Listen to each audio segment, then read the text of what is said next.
In every scar lies a sleeping magic, and in every shadow, a hidden truth. What happens when icy armor meets a fire that heals instead of burns? Are you ready to step into the darkest archive of the soul? I hope you'll have a wonderful time. The hollow echo of footsteps in a vacant corridor served as the only prelude to her descent. Down here, deep beneath the bustling atrium of the Ministry of Magic, the world above ceased to exist.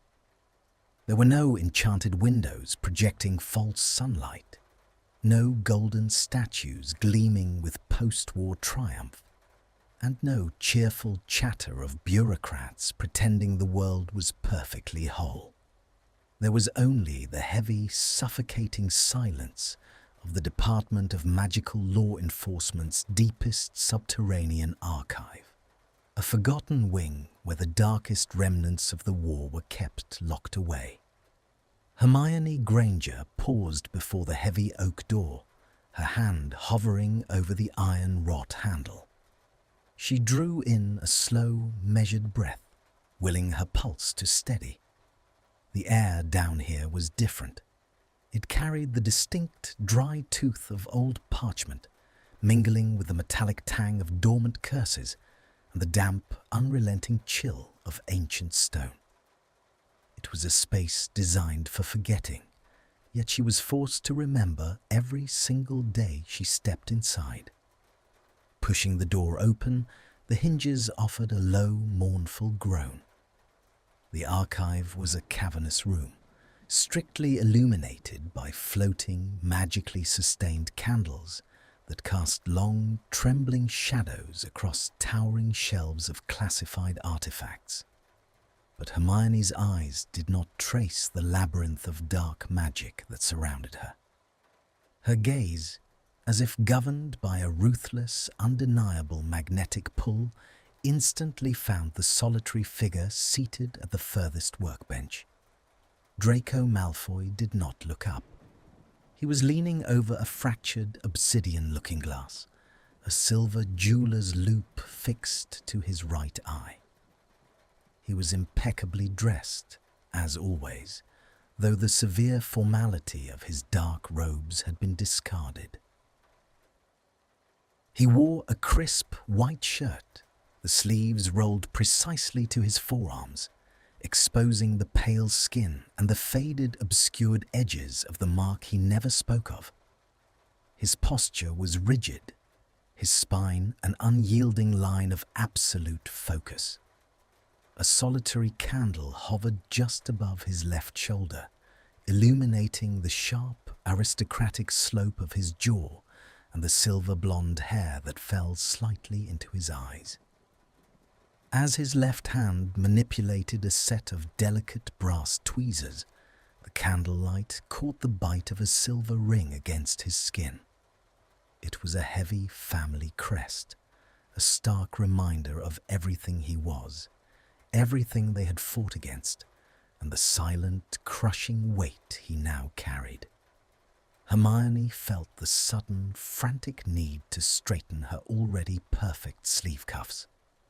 Her fingers tugged at the pristine fabric, smoothing imaginary wrinkles, desperate to channel the sudden, inexplicable tremor running through her hands into a mundane, controlled action.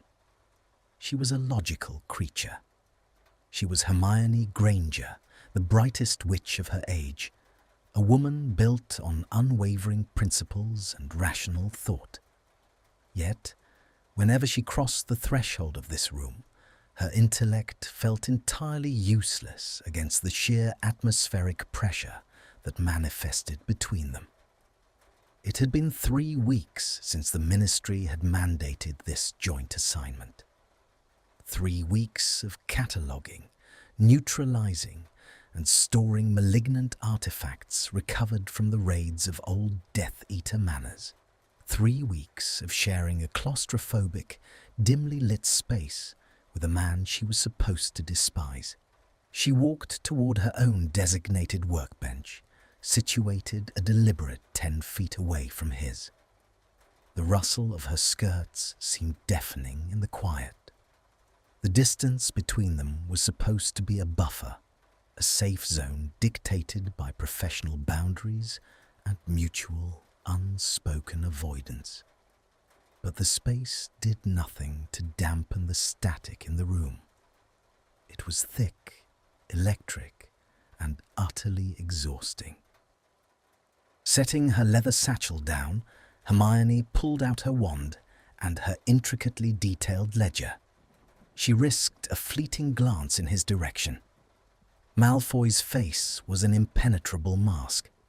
He looked entirely detached, a portrait of cold, calculating efficiency.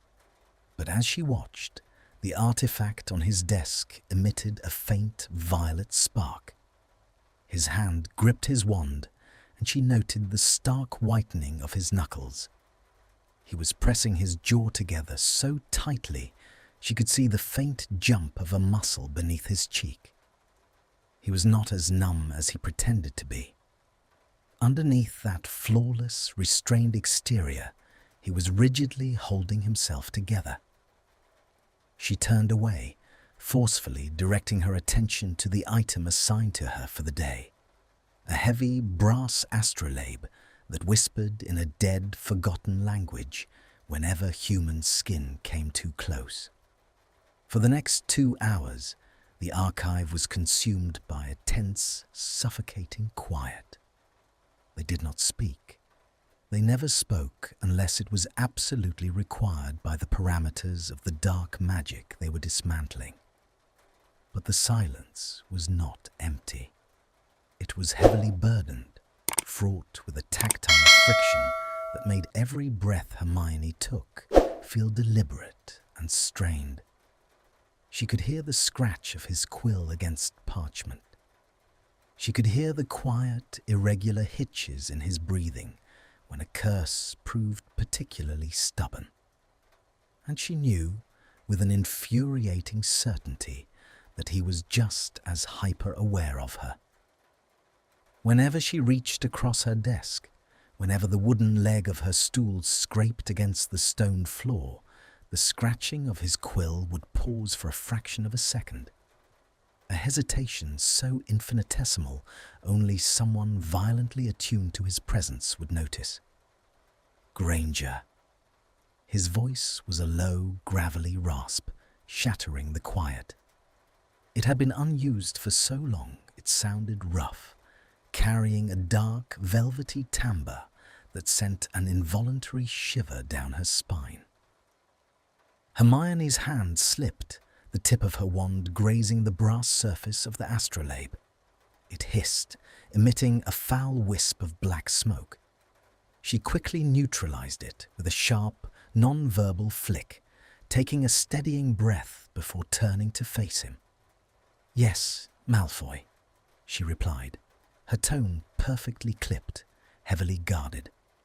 She raised her chin, an instinctive defense mechanism, shielding the soft, vulnerable underbelly of her emotions with a wall of academic superiority.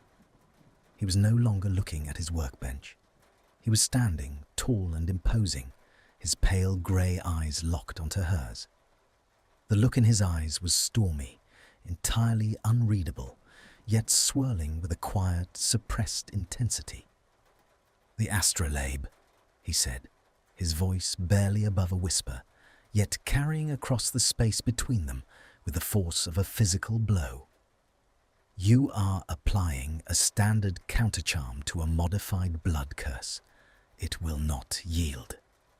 Hermione bristled, her pride instantly flaring. She gripped her wand tighter. "I am perfectly aware of what I am doing.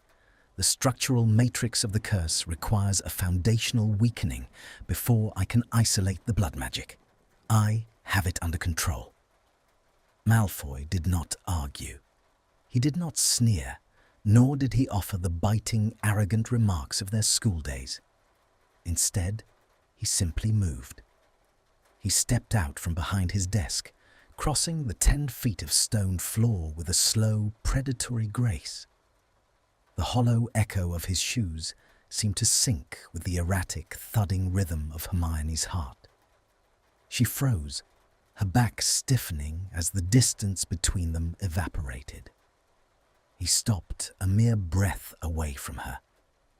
The height difference forced her to tilt her head up to maintain his gaze.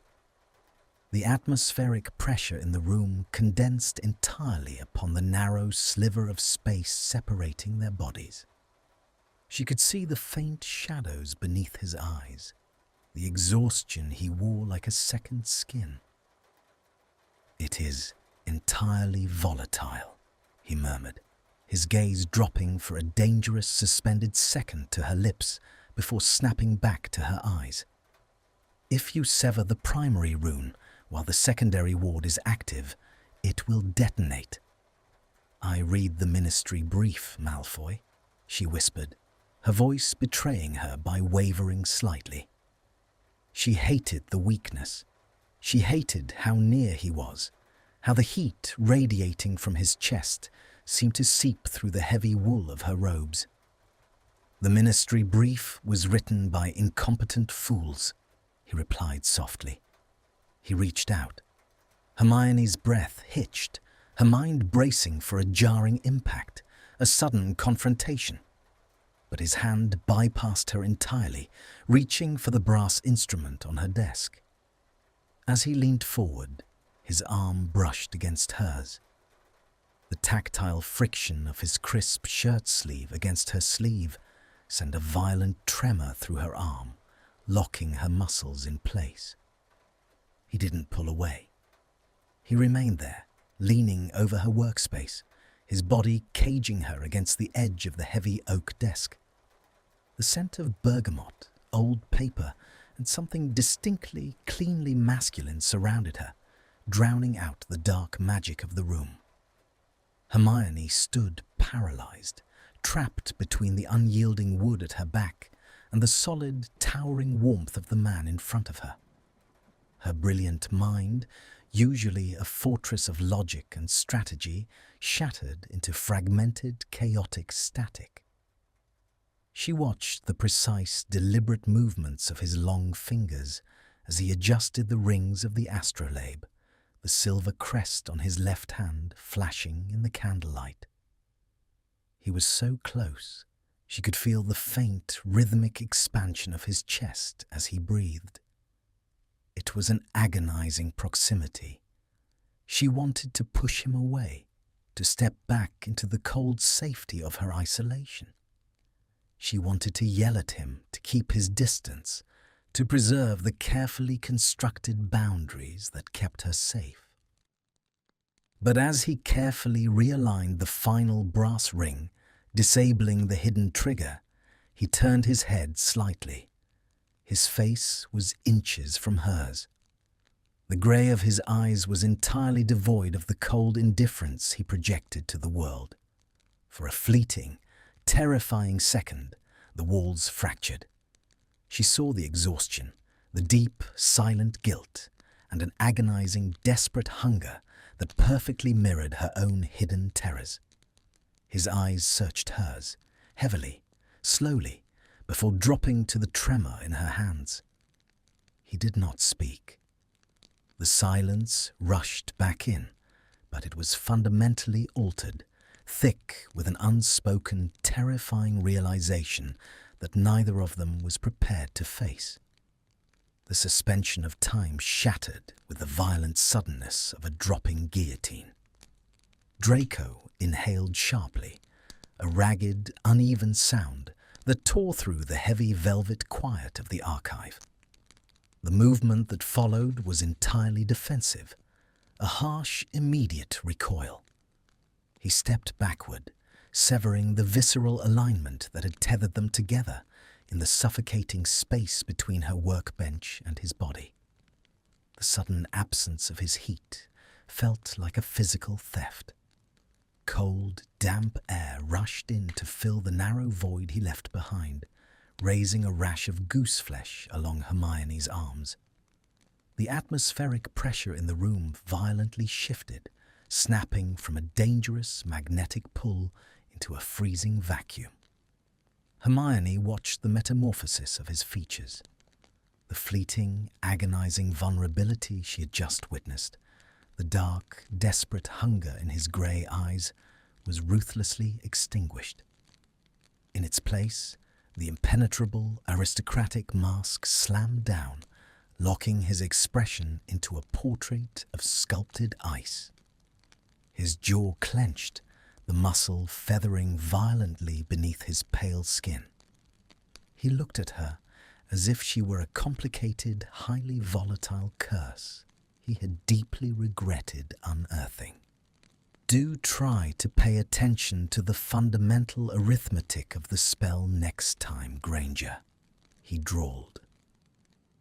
The gravelly, dark timbre of his voice was completely gone, replaced by a smooth, chilling indifference that scraped against her nerves. "I prefer not to be caught in the blast radius of your Gryffindor arrogance." The cruelty of the shift felt like a physical slap. Hermione's breath hitched, the soft, confused fluttering in her chest instantly calcifying into rigid defense. She felt the sudden, frantic need to assert her control over the spiraling situation.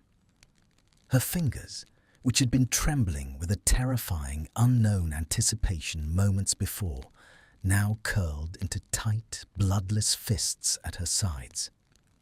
"I did not ask for your intervention, Malfoy," she snapped back, her voice brittle and sharp, echoing harshly off the damp granite walls. She lifted her chin, shielding her exposed throat, shielding the frantic thudding of her pulse. "I had the situation perfectly managed. Your interference was entirely unnecessary." He did not argue. He simply turned his back to her, the dark fabric of his tailored robes swishing with the sharp movement.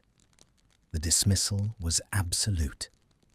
He walked back to his desk, his spine a rigid line of unyielding tension, and picked up his jeweler's loop without another word.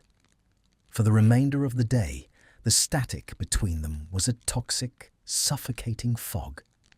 Hermione stared at the neutralized astrolabe, the brass rings now inert, but her mind was a chaotic storm. She was brilliant, capable of deconstructing the most complex arithmancy the dark arts had to offer. Yet she could not decipher the violent, contradictory signals radiating from the man 10 feet away. The memory of his eyes, searching, heavy, desperate, clashed violently with the icy disdain of his retreat. She aggressively straightened her sleeve cuffs, furious with herself for the lingering phantom warmth still ghosting along her skin where his sleeve had brushed hers. The following morning, the subterranean archive felt colder, the chill of the earth seeping relentlessly through the stone floors. The air was thick with the scent of ozone and the faint, coppery tang of old blood magic, a lingering remnant of a cursed tapestry they had been forced to levitate into a containment unit. Hermione sat at her desk, her shoulders tightly wound, exhaustion pulling at the delicate skin beneath her eyes. The task before her was a heavily enchanted music box, crafted from dark mahogany and inlaid with bone. Every time she probed its locking mechanism with her wand, it emitted a discordant, bone-rattling wail that sent a spike of pure agony through her temples. She pressed the heels of her hands against her eyes, taking a slow, shaky breath. The tremor in her fingers was back, a lingering side effect of the dark magic she was constantly exposed to, compounded by a terrible, restless night spent staring at the ceiling of her flat. Across the room, Draco was translating a decaying grimoire. The scratch of his quill was the only sound in the cavernous space. Yet, the kinetic hum of his presence was a constant, unavoidable weight pressing against her senses. He was aggressively ignoring her, acting as though she were nothing more than a piece of uninteresting furniture. But she noticed the minuscule fractures in his facade. Every time the music box wailed, the scratching of his quill would abruptly halt. His shoulders would stiffen, the silver crest of his ring catching the candlelight as his grip on the feather tightened imperceptibly. She picked up her wand again, her knuckles whitening as she prepared to cast another diagnostic charm. Before she could form the incantation, the scraping of heavy wood against stone echoed through the room. Malfoy stood up. He didn't look in her direction. He strode toward the heavy oak door, the hollow echo of his boots purposeful and swift. The heavy iron hinges groaned, and he was gone. Hermione let out a breath she hadn't realized she was holding, her shoulders slumping. The sudden absence of the atmospheric pressure he generated left her feeling oddly unmoored, hollowed out in the vast, flickering shadows of the archive. She was alone with the cursed box and the deafening roar of her own conflicted thoughts. Why did his withdrawal feel so sharply like a punishment? 20 agonizing minutes passed. Hermione had made no progress, her focus entirely fractured. The heavy door groaned open again. She did not look up, forcing her eyes to remain fixed on the bone-inlaid wood, determined to project the same impenetrable indifference he wielded so effortlessly. But her skin prickled, violently attuned to the shift in the air as he stepped back inside. He did not walk to his desk. The hollow echo of his footsteps moved in a deliberate, terrifyingly steady rhythm toward her side of the room. Hermione froze, the tip of her wand hovering uselessly over the music box. The tactile friction of his approach made the fine hairs on the back of her neck stand up. He stopped just beside her chair. He didn't speak. Slowly, smoothly, a pale, long-fingered hand extended into her peripheral vision.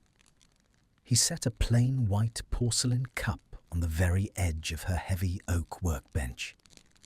The clink of the ceramic against the wood was soft, yet it felt like a thunderclap in the quiet room.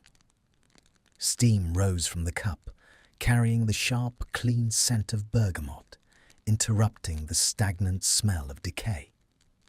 Hermione's eyes flicked from the steaming tea to his hand.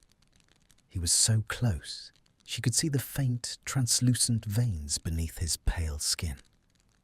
The heavy silver ring on his index finger was biting deeply into his flesh, a physical manifestation of how tightly he was gripping the edge of the saucer before letting it go.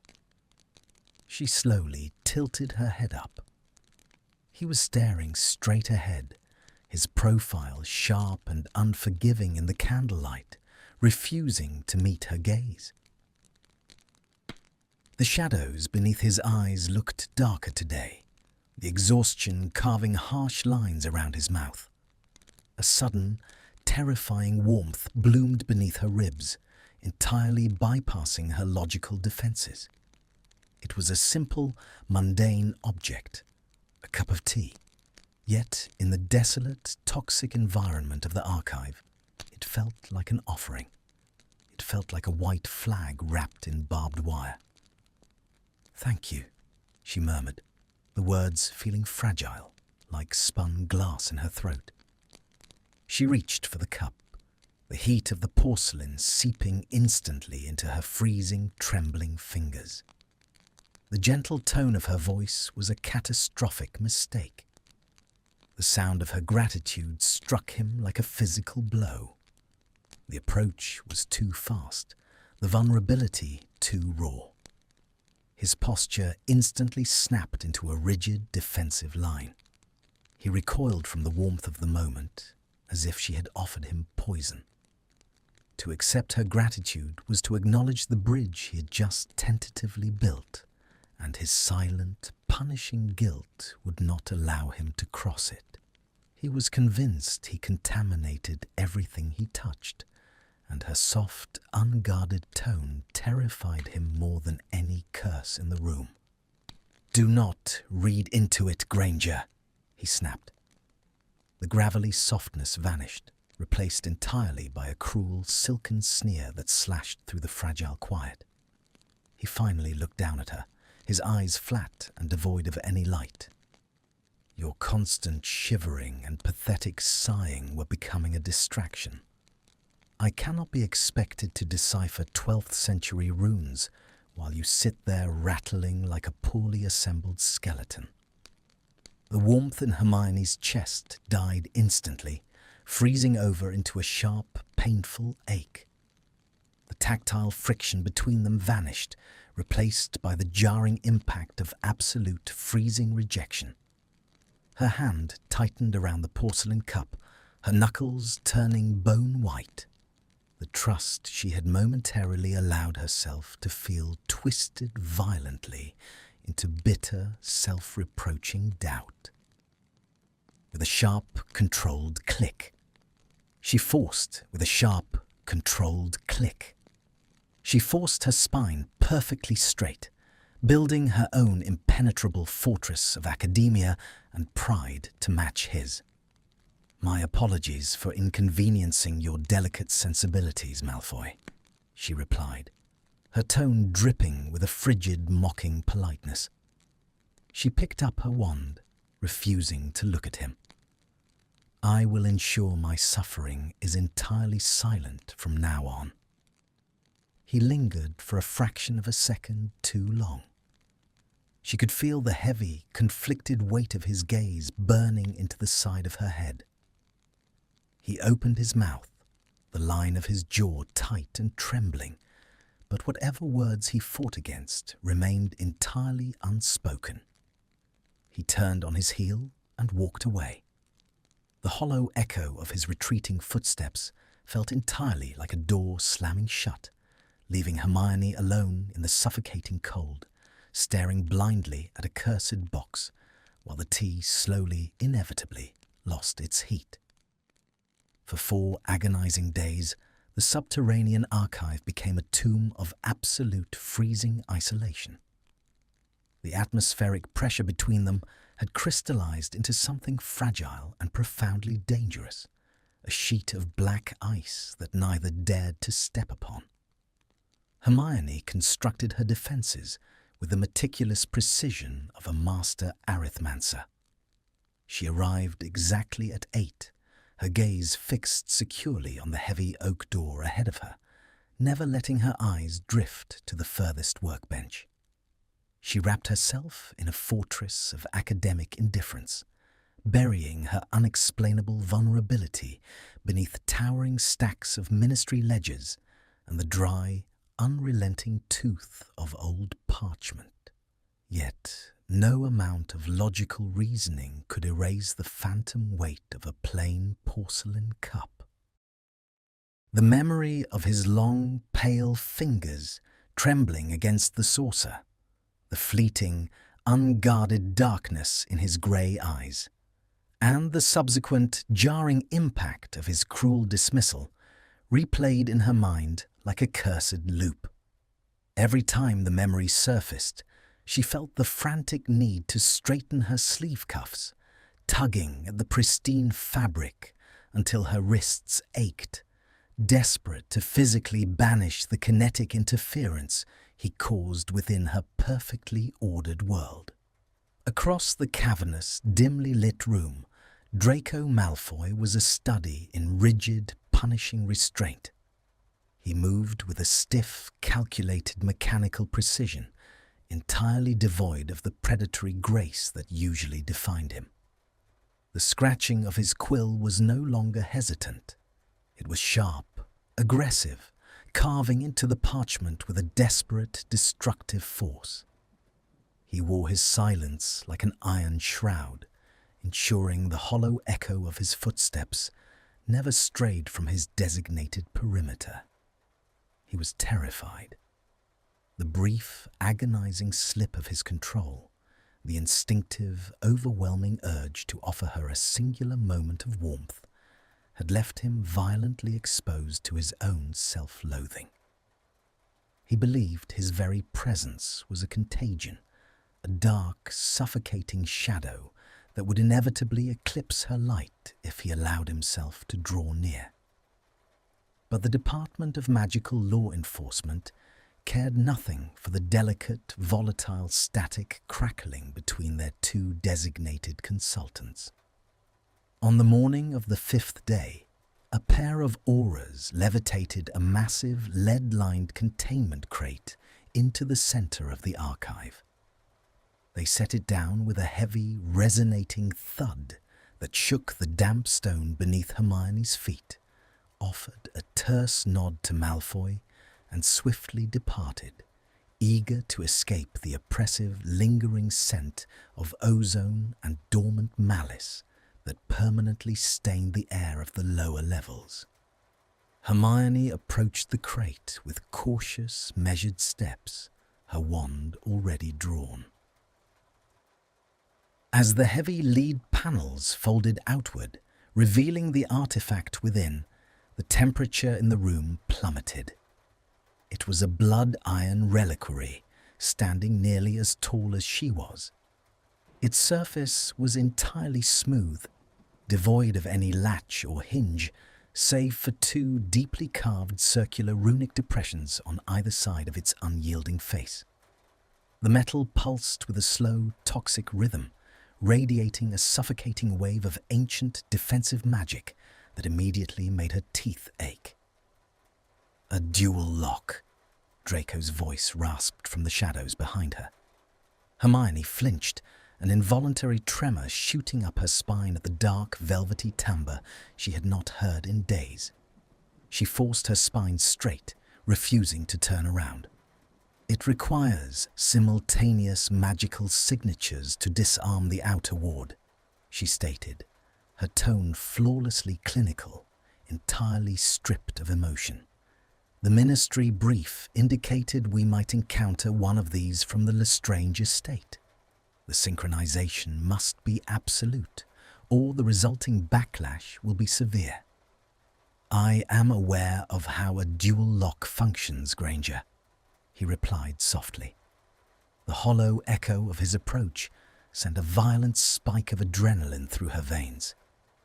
He stopped beside her, staring at the reliquary. The distance between them was less than 2 feet.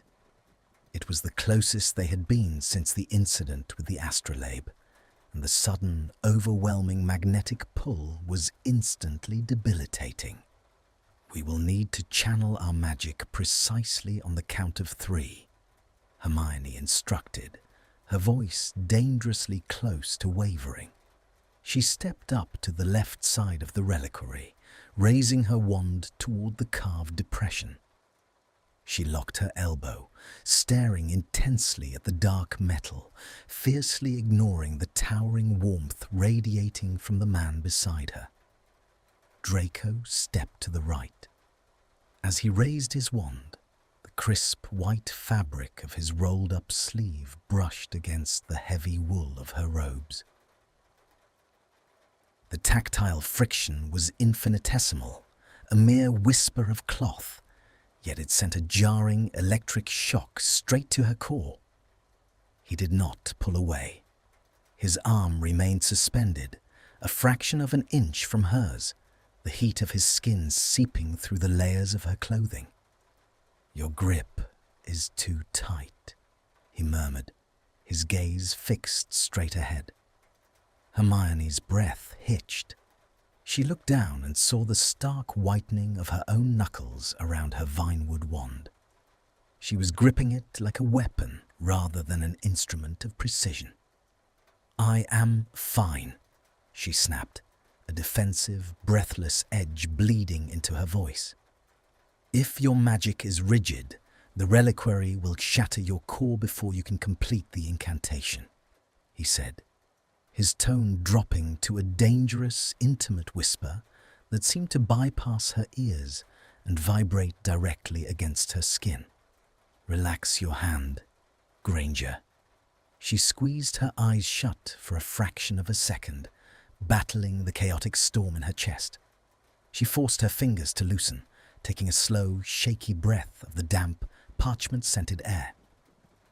On 3, she repeated, refusing to acknowledge his instruction. 1, 2, 3.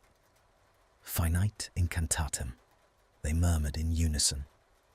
Golden light erupted from Hermione's wand, rushing into the left depression, while a stream of icy silver magic poured from Draco's wand into the right. The moment their magical signatures made contact with the blood iron, the reliquary screamed. It was not a sound, but a psychic, agonizing pressure that slammed into Hermione's mind, dragging up every suppressed fear, every night terror, every moment of agonizing doubt she had buried since the war. The metal glowed a furious, blinding crimson. The reliquary was feeding on the unresolved, volatile static between them. It required harmony to unlock, and they were a symphony of jagged, bleeding dissonance. Hermione gasped, her knees buckling as a wave of pure, dark malice pushed back against her magic. Her golden light began to violently flicker, threatening to break the connection. If the spell snapped now, the backlash would obliterate them both. "Hold it!" Draco shouted over the roaring pressure in their ears. I can't, it's..." She choked out, her vision swimming with black spots, the scent of burning ozone suffocating her. Her wand arm began to shake uncontrollably, the magic violently rejecting her. Suddenly, the space between them vanished. Draco stepped directly into her periphery, abandoning his own rigid stance. He did not drop his spell, but his left hand shot out, grasping her trembling right wrist with a crushing, desperate grip. The physical contact was a visceral alignment that tore the breath from her lungs.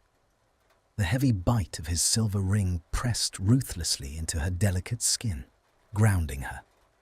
His palm was warm, rough, and damp with sweat. The moment his skin met hers, the chaotic, frantic energy spiraling out of her wand suddenly steadied. He was forcefully pushing his own formidable control through his grip, wrapping his cold silver magic around her fracturing golden light, anchoring her to the earth. "Look at me," he commanded, his voice a harsh, raw scrape of sound. Hermione turned her head, her chest heaving, tears of sheer magical exhaustion prickling her eyes. His face was inches from hers, stripped entirely of its aristocratic mask. His pale eyes were wide, burning with a fierce, agonizing intensity. The muscle in his jaw feathered violently, his teeth gritted against the immense strain of holding both of their spells stable.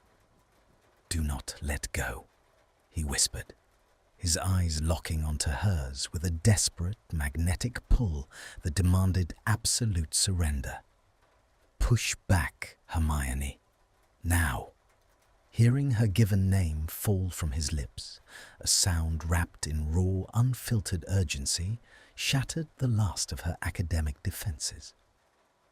She drew a shuddering breath, staring into the swirling grey storm of his eyes, and poured every ounce of her remaining strength into the connection. The magic stabilized. The golden and silver light twisted together, braiding into a brilliant, blinding white flare that shot directly into the heart of the blood iron. With a deafening, hollow echo that cracked the stone beneath them, the reliquary's locking mechanism disengaged. The heavy iron split down the center, falling open and instantly neutralizing the oppressive, psychic weight in the room. The sudden absence of resistance sent them both staggering. Hermione stumbled forward, her wand dropping to the floor with a clatter. She caught herself on the edge of the lead crate, gasping for air, her lungs burning with the sharp scent of ozone. Silence slammed back into the archive, thick and utterly deafening. Draco was standing perfectly still, his chest rising and falling in rapid, uneven jerks. He was staring at his left hand, the hand that had just held hers with such absolute, desperate possession. Hermione slowly straightened up, her pulse thundering in her ears. The skin of her wrist was burning, bearing the phantom bite of his silver ring. She looked at him, her heart stripped bare, the walls she had built entirely reduced to ash.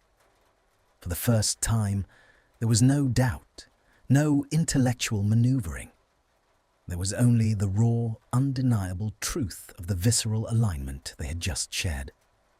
She took a slow, trembling step toward him. Draco. The sound of his name was the trigger. The agonizing vulnerability in his eyes instantly, violently warped into absolute terror. He looked at her as if she were a ghost, as if the proximity between them was a fatal wound.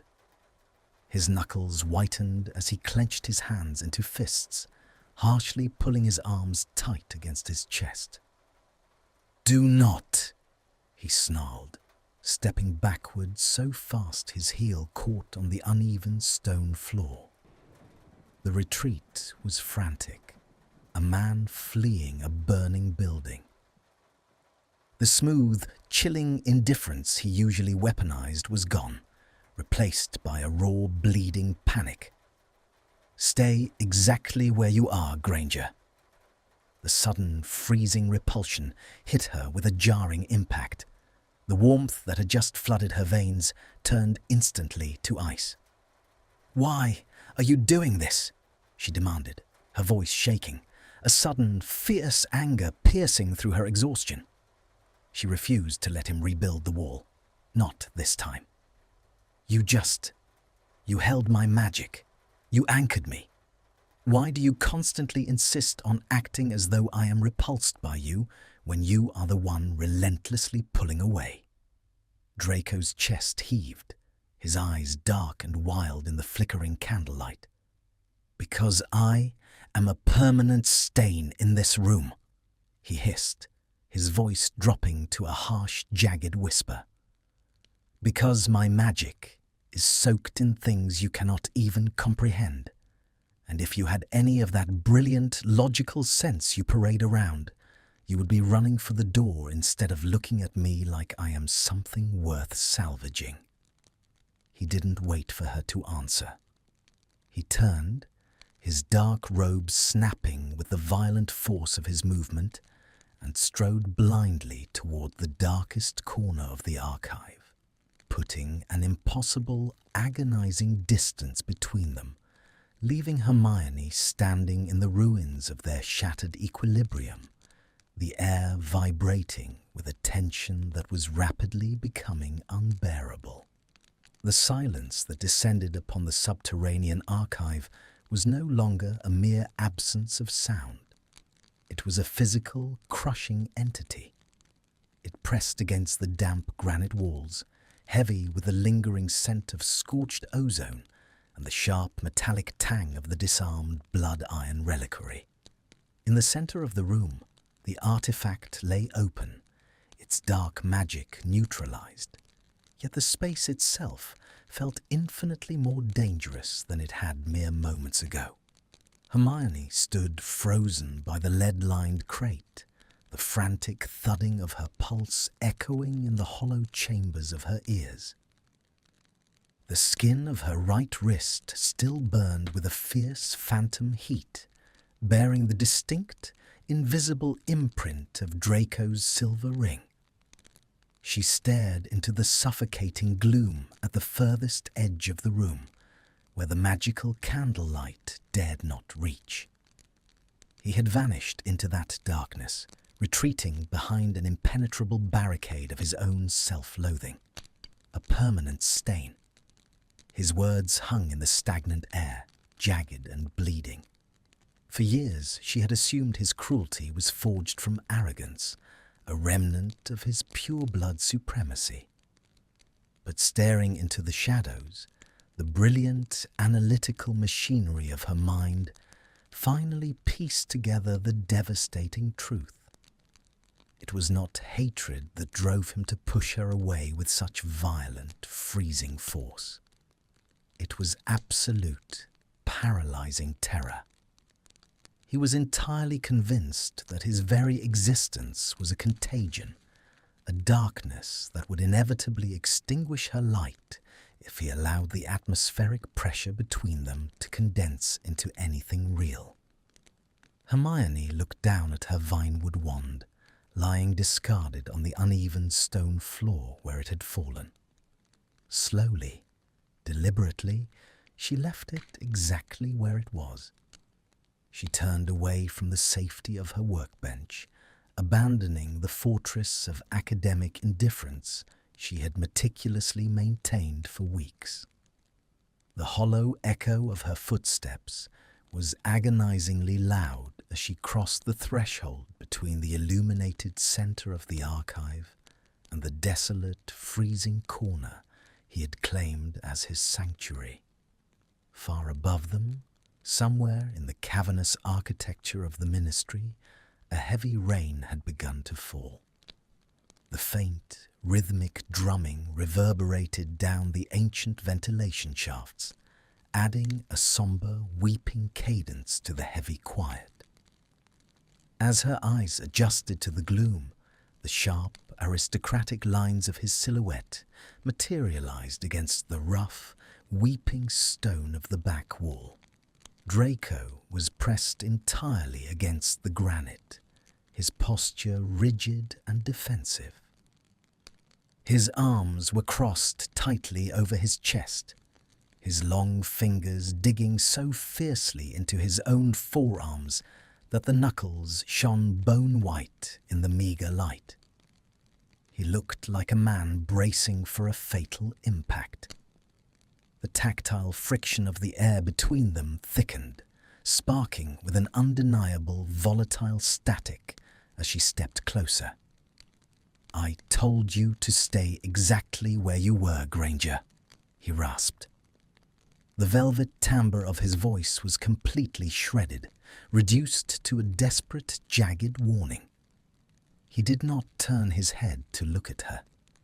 He kept his gaze fixed blindly on the floor, the silver blonde hair falling forward to obscure his expression. "I have never been particularly good at following your orders, Malfoy," she replied, her voice soft, yet carrying an unwavering, steel-forged clarity. She took another step, deliberately invading the carefully calculated perimeter he had established. The scent of his clean, sharp bergamot clashed wildly with the damp earth and old parchment, sending an involuntary tremor through her limbs. She forced her hands to remain open at her sides, refusing to yield to the sudden, frantic need to straighten her sleeve cuffs. She would not hide behind mundane actions. Not now. "Leave it," he commanded, a harsh shudder racking his frame as she closed the distance to a mere 3 feet. "Walk back to your desk. Pick up your wand. Pretend the last 10 minutes did not happen. It is the only logical course of action." "Logic," Hermione breathed, stopping just shy of his personal space. The magnetic pull was intoxicating, a heavy, gravity-altering force that made her terribly aware of every breath he took. Logic dictates that when a deeply cursed blood-iron reliquary attempts to shatter a witch's magical core, one does not risk their own life and sanity to anchor her.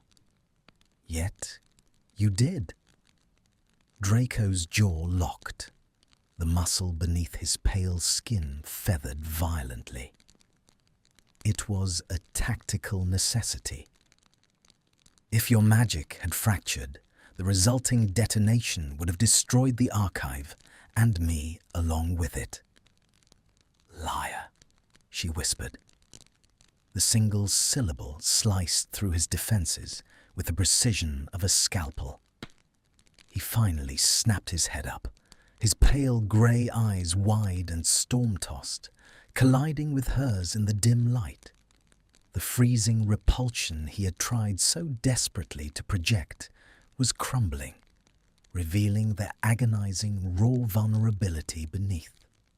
"You are so determined to convince me that you are irredeemable," Hermione continued, her voice trembling slightly, entirely stripped of its usual commanding cadence. "You build these walls of ice. You lash out the moment there is even a fraction of warmth between us. You act as though you are a monster." She took a slow, agonizingly deliberate step forward, closing the final gap until the heat radiating from his chest ghosted against her own. "But monsters do not tremble when they hand someone a cup of tea, Draco, and they do not throw themselves into the path of dark magic to save someone they despise." He squeezed his eyes shut, his breath hitching into a ragged, uneven gasp. He pressed his shoulders harder against the unyielding stone, as if trying to physically merge with the granite to escape the visceral alignment of her proximity. "You know nothing about what I am," he hissed, opening his eyes.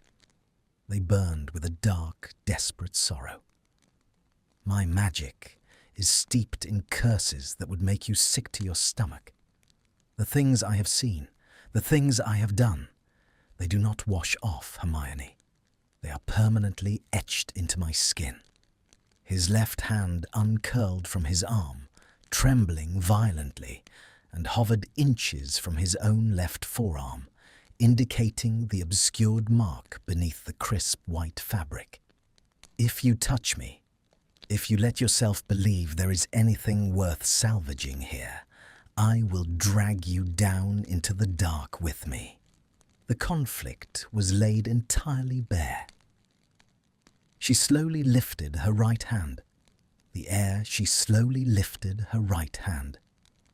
air between them felt as thick as water, resisting the motion, charged with a terrifying magnetic static. Draco's eyes tracked the movement of her fingers, his chest rising and falling in rapid, terrified jerks. He looked entirely paralyzed, caught between the instinct to flee and an agonizing, desperate starvation for the very thing he was forbidding her to offer.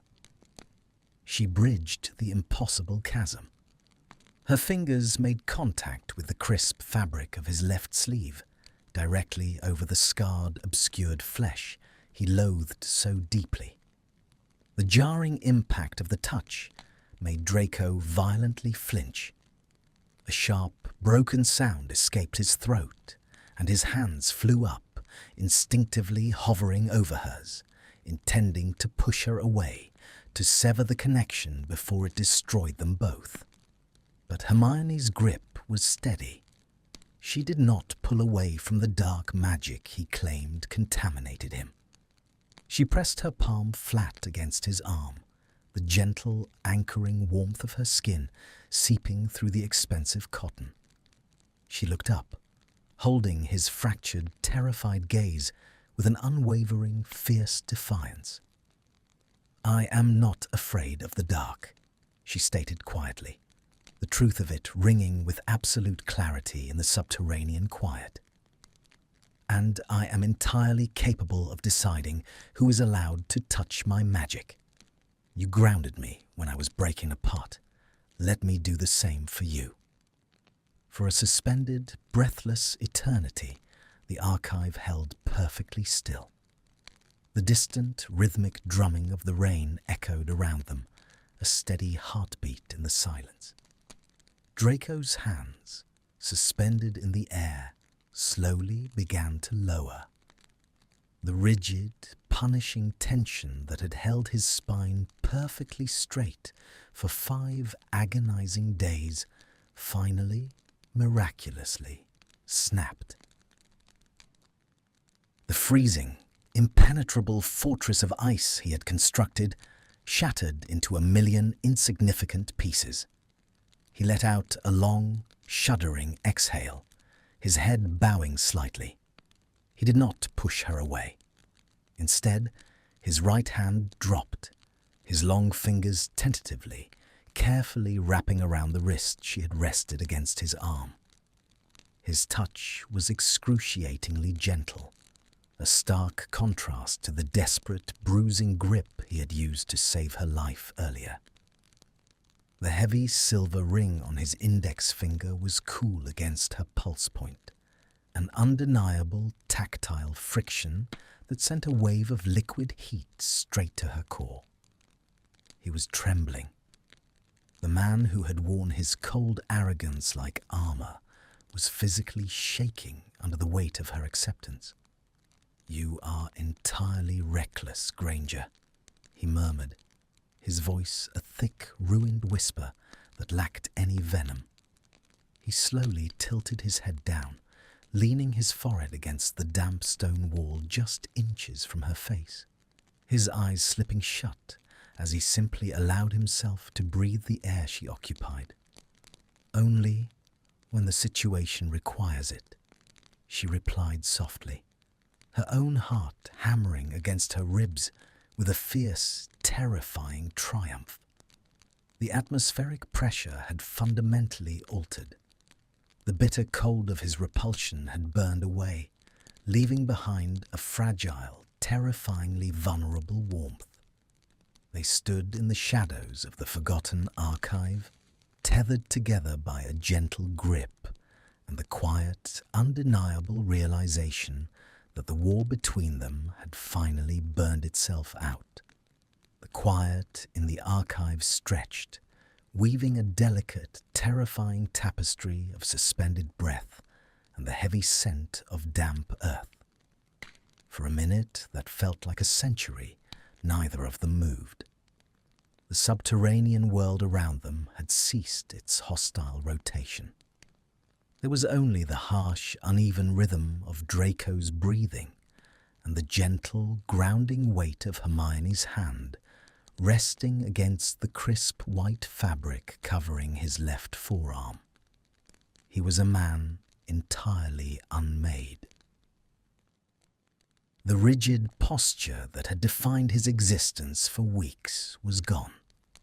His broad shoulders slumped against the weeping granite, as if the stone itself were the only thing keeping him upright. His right hand remained loosely curled around her wrist, his thumb resting instinctively, agonizingly close to her racing pulse.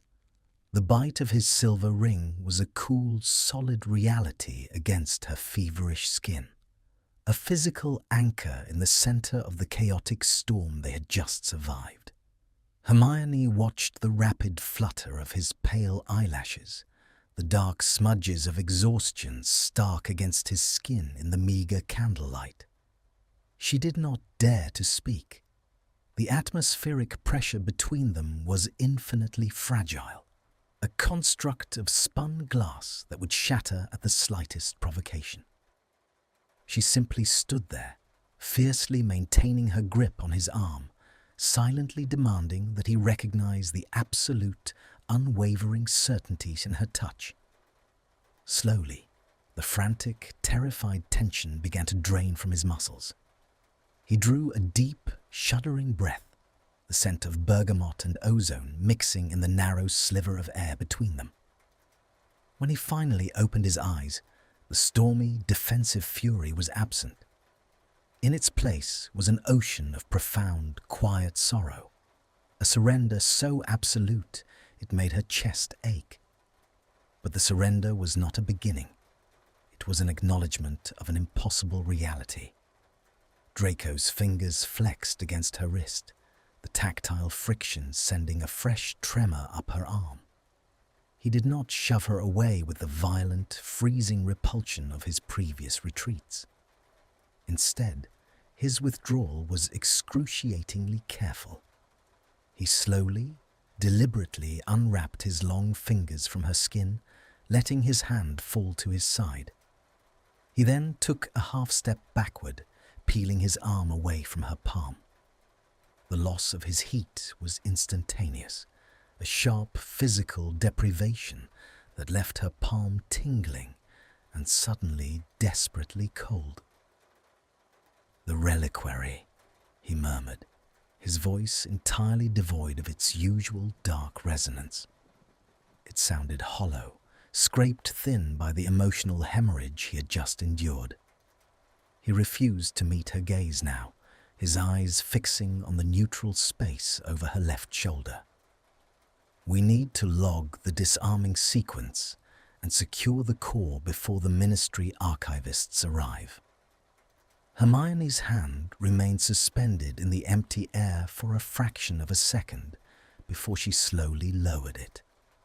The familiar, frantic urge to straighten her sleeve cuffs flared to life, a desperate bid to reclaim her composure, but she forced her hands to clench at her sides instead.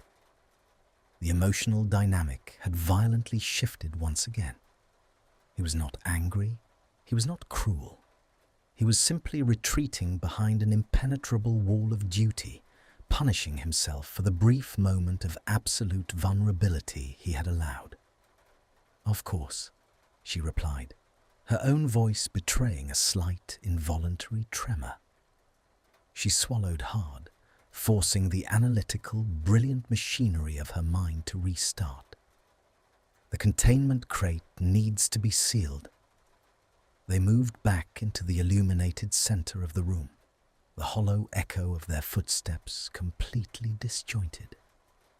The silence that fell over them was no longer toxic, but it was incredibly heavy, burdened with the ghost of the visceral elatement they had shared in the shadows. They worked with mechanical precision. Hermione retrieved her vinewood wand from the stone floor, her fingers brushing the cold wood as she pointed it toward the heavy lead panels. Draco stood on the opposite side, his posture stiff, his movements strictly restricted to the necessary wand work. As the heavy crate locked shut with a resounding thud, the finality of the sound seemed to sever the last lingering thread of their connection. The magical candlelight flickered, casting long, wavering shadows across his face, rendering his expression unreadable once more. "I will complete the arithmetic report," Hermione stated, moving toward her heavy oak workbench. She began gathering her scattered parchments, her movements slightly too fast, slightly too aggressive. The frustration was building in the back of her throat, thick and bitter. She had breached his defenses. She had stood in the dark with him, accepting the very worst of what he believed himself to be, and his immediate response was to lock himself away again. "Leave it for the morning," Draco said quietly. He was already shrugging into his dark, tailored outer robes, the heavy fabric obscuring the white shirt and the scarred forearm she had touched. "The ambient magic in this room is unstable. You need to leave the subterranean level." She paused, a stack of heavily annotated ledgers clutched to her chest. She looked across the 10 feet of stone floor that separated them. The distance felt astronomical. "I am perfectly capable of determining when I need to leave my workspace, Malfoy." He paused, his hand resting on the heavy iron-wrought handle of his satchel. For a brief second, his jaw tightened, the muscle feathering beneath the skin. "Do not be obstinate, Granger. Your magical core was nearly fractured 20 minutes ago. Remaining in a highly saturated environment is a foolish risk. Pack your things." It was a command masked as an insult, but Hermione heard the faint, jagged edge of genuine concern slicing through his cultivated indifference. It was a maddening contradiction.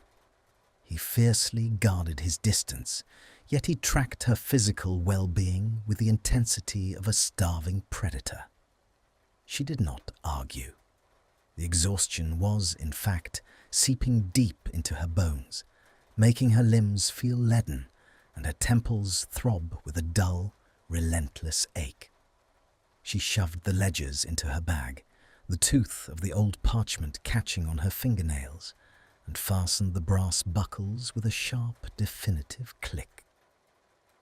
When she turned around, he was already standing by the heavy oak door, holding it open.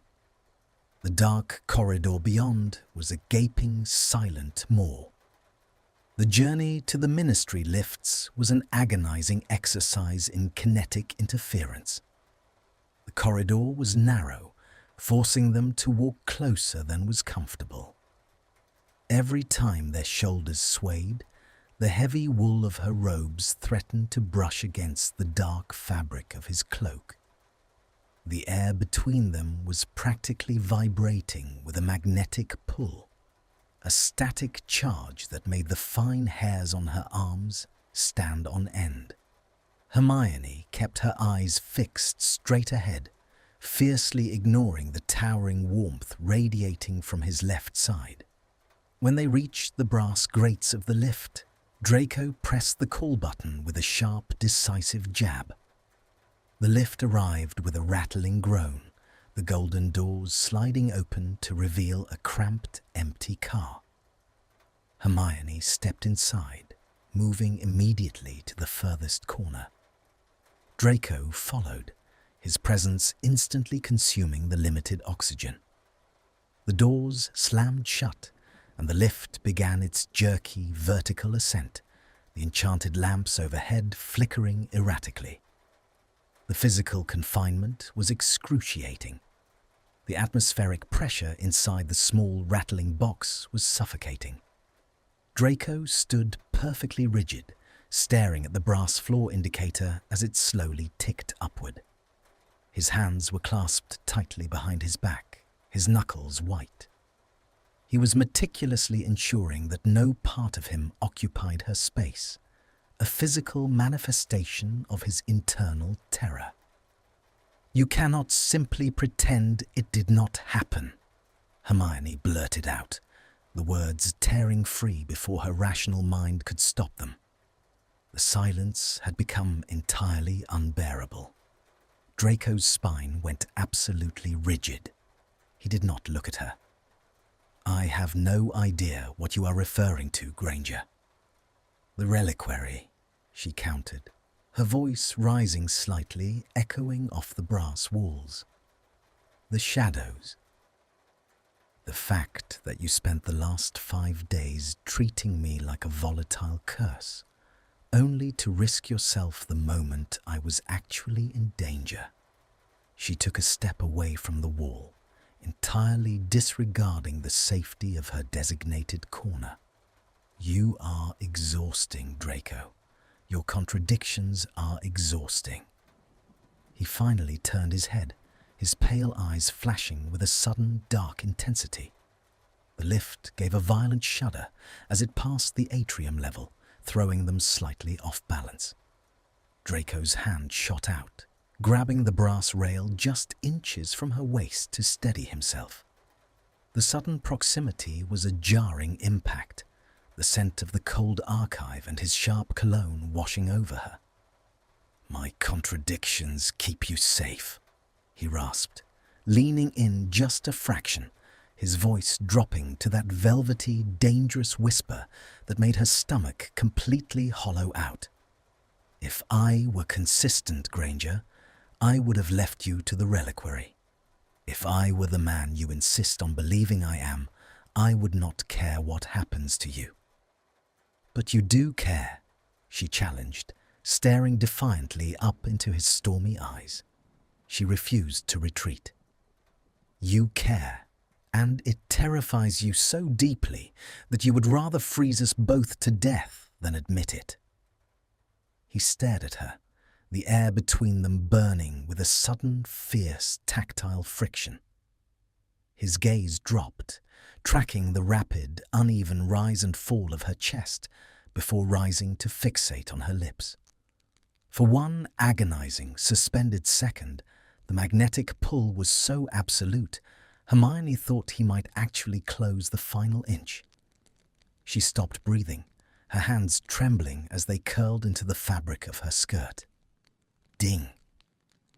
The lift chimed cheerfully, the brass doors sliding open with a loud metallic clatter, violently shattering the suspended tension. The cold, sterile air of the ministry atrium rushed in, entirely dissolving the heavy, charged atmosphere of the lift. Draco recoiled as if he had been burned, violently tearing his gaze away from her face.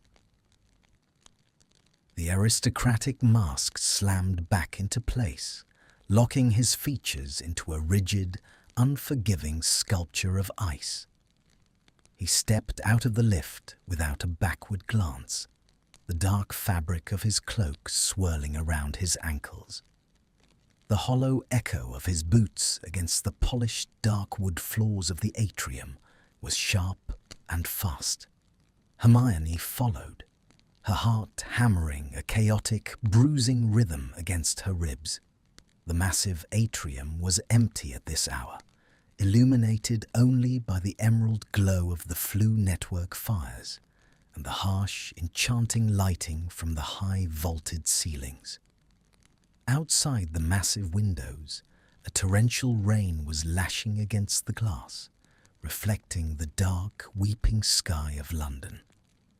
They walked toward the main apparition point in silence.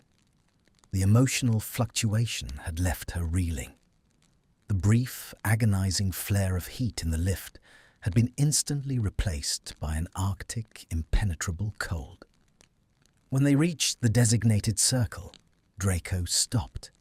He turned to face her, maintaining a strict, calculated distance of at least 5 feet. The golden light from a nearby sconce caught the heavy silver ring on his finger, casting a cold gleam. "Do not return to the archive early tomorrow," he said, his tone perfectly flat, an empty, bureaucratic instruction. "The residual magic needs time to dissipate." Hermione stared at him, the bitter taste of unshed tears rising in her throat. She gripped the strap of her satchel, her knuckles aching.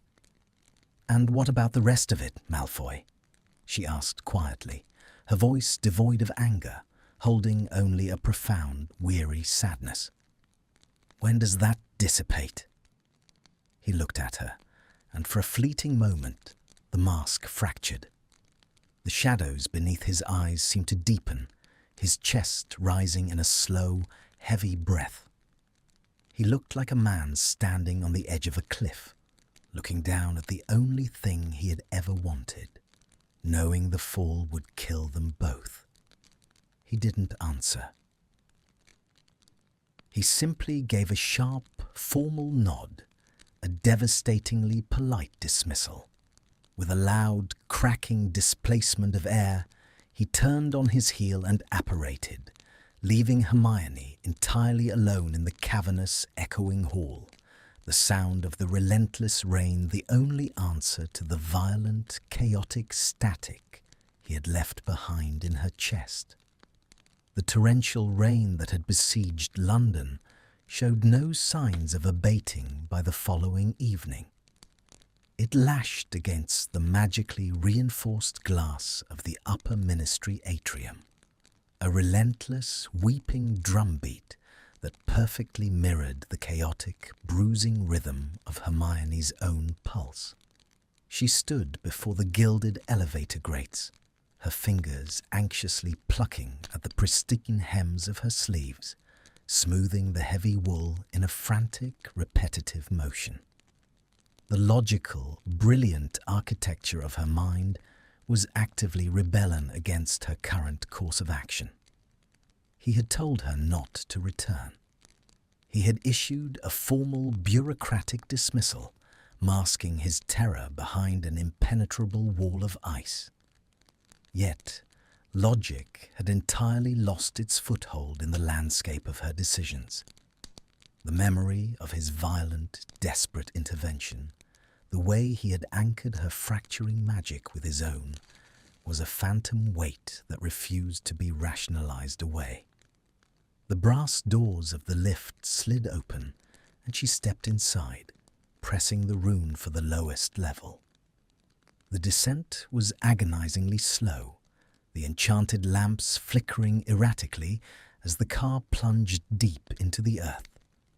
The conflict she faced tonight was singular and absolute. She had to shatter the physical isolation he used as a shield, or the unyielding, volatile static between them would eventually consume them both. She would not allow him to suffer the consequences of his sacrifice in the dark. When the lift finally ground to a halt, the subterranean corridor stretched before her, a cavernous throat of damp stone and heavy, suffocating shadows. The hollow reverberation of her sensible boots against the granite floor seemed excessively loud, announcing her unauthorized presence to the empty vaults. As she approached the archive, she noticed the heavy oak door was not firmly shut. It stood slightly ajar, a narrow sliver of flickering, unnatural light spilling into the gloom. The air seeping through the crack was entirely wrong. The usual scent of the tooth of old parchment and dormant malice had been violently overpowered by the sharp, metallic tang of fresh blood magic and a suffocating, burning wave of ozone. Hermione's heart seized, a sharp spike of pure adrenaline flooding her veins. She pushed the heavy door open, the iron hinges protesting with a harsh, agonizing scrape that echoed through the vast space. The archive was a landscape of chaotic, kinetic interference. The magically sustained candles were flaring wildly, casting long, frantic shadows across the towering shelves. In the center of the room, the lead-lined containment crate remained sealed, but the ambient magic in the air was thick, suffocating, and deeply toxic. At the furthest workbench, Draco Malfoy was utterly unspooled. He was not seated. He was leaning heavily against the unyielding oak desk, his back to the door, his posture a rigid, terrifying line of pure agony. The severe formality of his dark robes was gone, discarded haphazardly on the floor. He wore only his crisp white shirt, but it was clinging to his broad shoulders, soaked with a feverish sweat. His head was bowed, his left hand gripping the edge of the heavy wood so fiercely that the silver crest of his ring was biting deeply, violently into his own pale flesh. A violent shudder racked his frame, his breath hooking on a sharp, jagged inhale that sounded terribly wet. "Draco!" Hermione gasped, the single word tearing free from her throat before she could silence it. The sound of her voice struck him with a jarring impact. He flinched violently, his head snapping up. He turned slowly to face her, and the sight of him made the floor tilt beneath her feet. His pale skin was flushed with a dangerous, unnatural heat, the shadows beneath his grey eyes bruised and stark. The veins along his neck were dark, pulsing with the erratic, toxic rhythm of the residual magic he had absorbed from the reliquary to keep her core from fracturing. He had taken the backlash. He had absorbed the dark malice intended for her, and he had hidden it behind a perfectly tailored mask until he was entirely alone. "Get out!" he rasped, the velvet timbre of his voice entirely shredded, reduced to a desperate, wet rattle. He raised his right hand, intending to point toward the door, but his arm trembled so violently he had to drop it, leaning heavily back against the desk. "I told you. The ambient magic. It is entirely unstable." "You are unstable," Hermione countered, the initial shock transmuting instantly into a fierce, unwavering determination. She dropped her heavy leather satchel onto the floor, the thud resonating in the charged air. She did not hesitate. She crossed the threshold, stepping directly into the suffocating, heavy atmospheric pressure of his misery. "Stop," he commanded, a raw, bleeding panic fracturing his tone. He tried to push himself away from the desk, to retreat into the darkest corner of the room, as was his instinct, but his knees buckled. He caught himself heavily, a low groan escaping his gritted teeth. "Granger, I swear to Merlin, if you come any closer—" "You will what?" she challenged, her voice ringing with absolute steel-forged clarity. She closed the distance rapidly, the tactile friction in the air snapping and biting at her exposed skin. "You will curse me? You will insult my blood status? We are far past your empty threats, Malfoy. You are drowning in a blood curse backlash, and I will not stand by the door while you tear your own core apart." She stopped less than 2 feet from him. The heat radiating from his body was immense, a terrifying, feverish wave that smelled of scorched air and bitter ash. He was looking at her with wide, storm-tossed eyes, the freezing repulsion he usually weaponized, completely melted away by pure physical agony. "It is contaminated," he whispered, his chest heaving, his gaze dropping to the floor. The agonizing vulnerability was laid entirely bare. "The magic, it is entirely dark. If it transfers to your signature, it will rot the foundation of your core. You cannot be near me." "My core is perfectly capable of withstanding your presence," Hermione stated, her tone shifting from commanding to a low, quiet assurance. She deliberately lifted her hands, showing him her empty palms. She had left her vinewood wand in her pocket. This could not be a battle of spells. It had to be an alignment of absolute trust.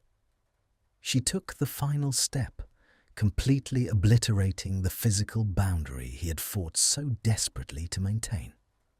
The visceral alignment of their proximity was instantaneous. Draco let out a ragged, uneven sound, his eyes squeezing shut. He tried to turn his face away, an instinctual, terrified withdrawal, but she did not allow it. Hermione reached out, her hands moving with deliberate, agonizing slowness. She pressed her left palm flat against the center of his chest, right over his violently racing heart.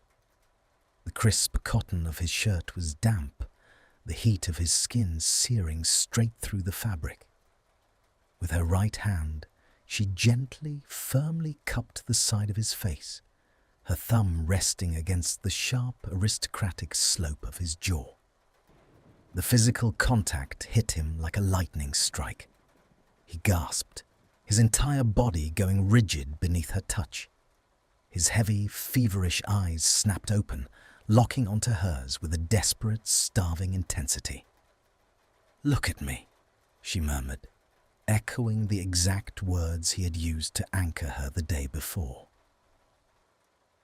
The kinetic interference between them was deafening, a roaring rush of erratic magic, but she forced her own magical signature to remain entirely calm, a cool, golden stream of light pushing back against his suffocating darkness.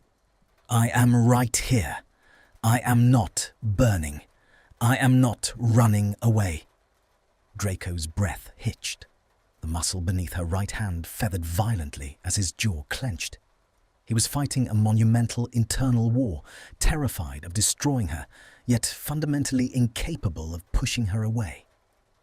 His right hand came up, hovering inches from her waist, the long fingers trembling in the charged air. "Hermione, please," he choked out, his voice breaking on her name. It was not a plea for her to leave. It was a desperate, terrified surrender. "Breathe with me," she instructed softly, ignoring the plea, entirely focused on the erratic, toxic pulse racing beneath her palm. You took the resonance of the reliquary. You closed the circuit, and it is trapped in your magical pathways. You need to let it ground out. I am toxic, he whispered, a tear of pure exhaustion slipping down his flushed cheek, wetting her thumb. You are a man who saved my life, she corrected fiercely, her brown eyes blazing with an unwavering, absolute conviction. She slid her right hand back, her fingers tangling into the soft silver-blonde hair at the nape of his neck, holding him steady. Now, let me save yours. She closed her eyes, drawing upon the deepest, most tranquil reserves of her magical core. She did not cast a spell. She simply offered herself as a conduit. She pushed her calm, golden structural magic through the point of contact on his chest, wrapping it carefully, meticulously, around the frantic, jagged edges of the dark magic tearing him apart. The transition was agonizing. For a terrifying minute, the atmospheric pressure in the archive compressed to a crushing weight. The scent of ozone grew sharp enough to burn her lungs.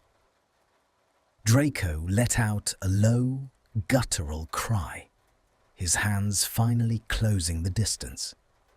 He gripped the heavy wool of her robes at her waist, his long fingers curling into the fabric with a desperate, crushing force. He buried his face in the crook of her neck, his forehead resting against her collarbone as the dark magic fought violently against her intervention. Hermione gritted her teeth, tears prickling her eyes from the sheer psychic strain. She locked her knees, planting her boots firmly against the uneven stone, refusing to yield a single inch of ground. She stroked the hair at the nape of his neck, her left hand maintaining a steady, anchoring pressure over his heart. I have you, she whispered against his damp hair, the words a steady, rhythmic mantra over the chaotic roaring in their ears. I have you, Draco. Let it go. Just let it go. Slowly, excruciatingly, the violent tremor racking his frame began to subside. The toxic, erratic rhythm of his pulse beneath her palms started to smooth out, syncing with the calm, measured beating of her own heart. The burning heat radiating from his skin cooled to a natural warmth. The heavy, suffocating scent of ozone in the archive began to dissipate, replaced once more by the familiar, dusty tooth of old parchment and the sharp, clean scent of his bergamot cologne. The magnetic pull that had been so chaotic and destructive settled into a quiet, undeniable gravity. Hermione did not pull away. The silence that rushed back into the subterranean room was entirely different from the toxic, freezing quiet of the past weeks. It was exhausted, deeply vulnerable, and profoundly intimate. Draco remained entirely still, his face buried against her neck, his breath ghosting over her skin in slow, heavy exhales. His grip on her robes loosened slightly, his hands flattening against her waist. He was bearing his entire weight against her, relying on her completely. It was an absolute physical submission from a man who had spent his entire life fiercely guarding his pride. She opened her eyes, staring at the flickering shadows dancing across the damp granite walls. Her right hand continued to gently, rhythmically stroke the back of his neck, her thumb brushing the collar of his white shirt. "It's gone," she murmured softly, her voice barely breaking the quiet. Draco shifted. He slowly, reluctantly lifted his head from her shoulder. The distance between their faces was mere inches. The feverish flush had vanished from his cheeks, leaving him terribly pale, but his grey eyes were clear. The dark, terrifying sorrow that had haunted him was replaced by a profound, trembling awe. He looked down at her, his gaze mapping the delicate features of her face, lingering on the gentle curve of her lips, the stubborn, beautiful set of her jaw. He moved his right hand from her waist, slowly lifting it until his long fingers gently traced the line of her collarbone. The tactile friction of his touch sending a shower of sparks straight through her nervous system. He did not offer an apology. He did not retreat behind his aristocratic mask. The conflict of his unapproachability had been comprehensively dismantled. "You," he whispered, the single syllable carrying the weight of a heavy, inevitable realization. His thumb brushed lightly against the sensitive skin of her neck, directly over her racing pulse. "You are entirely impossible to defend against." Hermione's breath hitched, a soft, involuntary sound escaping her lips. She did not lower her hands. She kept her palm flat against his chest, feeling the steady, rhythmic proof of his survival, and smiled, a fragile, exhausted, but entirely victorious expression. "Then stop fighting," she replied, the command soft, absolute, and steeped in a quiet, undeniable warmth. The relentless drumbeat of the rain far above them seemed to fade into nothingness. In the forgotten, subterranean dark, the bitter, freezing war they had waged against each other finally came to a complete, breathless halt. They remained standing together in the quiet, the space between them completely erased, tethered by the raw, undisputed truth of a hard-won, devastatingly beautiful surrender. The silence in the archive had transformed. It was no longer the heavy, suffocating weight of a tomb, nor was it the jagged electric static of an impending explosion. It was the thick, velvet quiet of a sanctuary. The magically sustained candles had settled into a steady, golden hum, their light bathing the room in a warmth that seemed to push back the damp chill of the subterranean stone.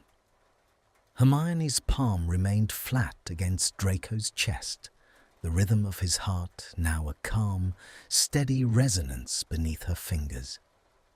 The crisis had passed, the dark magic of the reliquary grounded out into the earth, but the visceral alignment between them had only deepened. Draco's hands lingered at her waist, his touch no longer a desperate, crushing grip of survival, but a tentative, questioning pressure. He looked at her as if he was seeing the world for the first time after a long, agonizing blindness, with a mixture of reverence and terrifying realization. "You should be furious with me," he murmured, his voice a low, gravelly rasp that vibrated through her hand and settled deep in her bones. He didn't pull away this time. The repulsion was gone, burned out by the sheer heat of her acceptance. "I nearly let that curse unmake me just to avoid asking for your help. I risked everything because I was too proud to admit that I am no longer enough on my own." Hermione tilted her head, her fingers still tangled in the soft hair at the nape of his neck. She felt the frantic need to straighten her cuffs vanish, replaced by a profound, grounding stillness. "Pride had nothing to do with it, Draco. You were trying to protect me from yourself.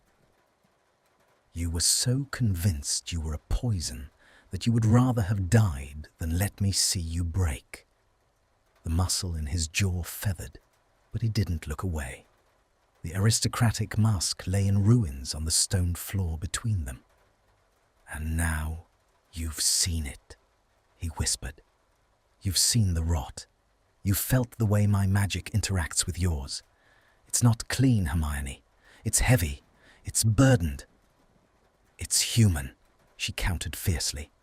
She moved her hand from his chest, her fingers trailing up the crisp fabric of his shirt to rest against the side of his neck, where his pulse beat strong and certain. I don't care about the weight of your past. I care about the man who held the circuit open so I wouldn't have to bear the pain. I care about the man who is currently trembling because he's terrified of how much he wants to stay right here. A sharp, pained exhale escaped his lips, a sound of absolute surrender. He leaned forward, closing the final inch of distance until his forehead rested against hers. The tactile friction was exquisite. The cool, smooth skin of his brow against her own, the scent of bergamot and the faint, clean smell of rain that had followed her down from the surface. I have spent years building walls, he said, his eyes slipping shut. Stone by stone, spell by spell. I thought if I made myself cold enough, I would be safe. If I pushed everyone away, I couldn't hurt them, and they couldn't reach the parts of me that are still hollow. He let out a ragged breath that fanned across her lips. And then you walked into this room with your ledgers and your infuriating logic and your refusal to be intimidated. You didn't just knock the walls down. You acted as though they were never there to begin with. Hermione felt a sudden, sharp sting of tears behind her eyelids. She slid her arms around his neck, pulling him closer, anchoring herself to his solid, towering warmth. Because they weren't, Draco. Not to me. I saw you. Not the Malfoy name, not the mark, not the armor. Just you. For a long, suspended moment, they stood locked in that embrace, the hollow echo of the ministry world above forgotten. The archive, once a place of forced labor and toxic silence, had become the only place in the world where they were truly free. But as the minutes ticked by, a new tension began to mount. Not the jarring impact of their previous conflicts, but a magnetic pull so potent it made the air feel thick and sweet. Draco's hands moved from her waist, his long fingers splaying across her back, drawing her flush against the hard, lean planes of his body.